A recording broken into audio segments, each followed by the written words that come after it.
Welcome back. You're watching Herald Now. Wealthy Canadian businessman Jim Grennan has taken up a new director role at media company NZME, which owns the New Zealand Herald, owns the company that runs this program. Grennan, who owns about 13% of NZME, was initially trying to replace the entire current board, but a compromise deal has seen former National Minister Steven Joyce become chair, with Grennan appointed a director. Grennan addressed shareholders at the meeting, the first time many have heard directly from him regarding his agitation for change. It was quite audacious, I would say, from the start. As an outsider coming in from 12 years ago, I moved to New Zealand from Canada. And I have a perspective of some of the differences, and I've also learned, and I love many, many, many things about New Zealand, and many things about NZME, for that matter. At the same time, I was it seemed to me that things were drifting downhill from my perspective in any event, and these things are often subjective, particularly in the editorial front. And I thought, well, maybe I can sort of jumpstart something here, and I'm very, very delighted with the way it seems to have worked out.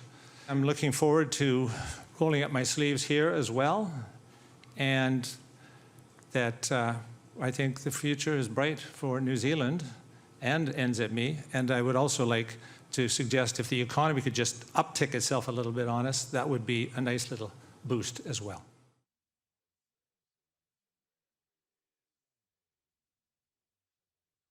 That was from yesterday's shareholders meeting for NZME, and that was Jim Grennan. Steven Joyce, the chairman of NZME, is with me this morning. Good morning. Morning, Ryan. How are you? Very well, thank you. Good to have you in the studio. Thanks. Great to be here. So, what did you make of that meeting yesterday, and this idea that there's something wrong editorially with this place?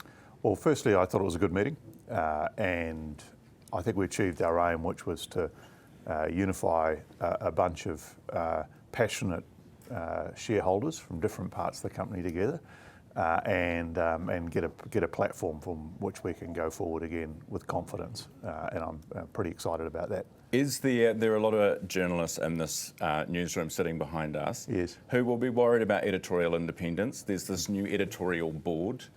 Yeah, I think it's early days yet. Yeah. We haven't even met to discuss how it might operate. But we think the idea of the editorial board is to provide some support and advice to the editorial team. The NZME editorial team is hugely important for not just the company, but also for the country. So I don't think we should be afraid of taking that independent advice and support. I think every part of the business, whether it's editorial, whether it's radio, whether it's One Roof, all is to be open to challenge and improvement. I think everybody needs to be prepared to embrace that. As we all know, the media has been going through quite disruptive changes over now many years. And I think NZME's done pretty well, but obviously the shareholders were keen to accelerate the pace of change and evolution, and that's really what the directors have been asked to do. What does media need to do? And we've seen the deal with Stuff and Trade Me announced yesterday. I mean, there's lots of stuff going on. What does media need to do to stay relevant? Well, I think it has to do what it's always done, but it has to face up to the new world that we're in, and I think it has been doing that. But fundamentally, a New Zealand media company is telling New Zealand stories and New Zealand experiences to a New Zealand audience, and that used to be the whole story.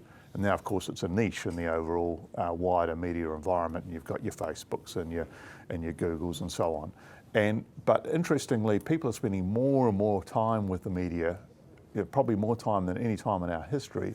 But it's become a very competitive environment, and so it's owning that niche, it's building on that niche, it's telling the stories in a compelling way, it's being present in a compelling way in people's lives. That's really the job. Part of the reason is that people don't trust the mainstream media anymore. They've lost faith after COVID for a whole bunch of reasons. Yeah, a range of reasons. How do you get it back?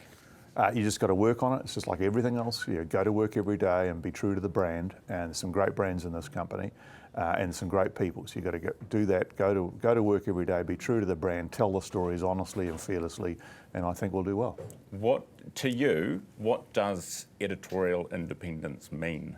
So editorial independence, it means actually you have a charter. the editorial. Don't ask me to read it back to you at this point, Ryan. And you're true to that charter. But what does it mean? Does it mean that journalists will decide their own stories?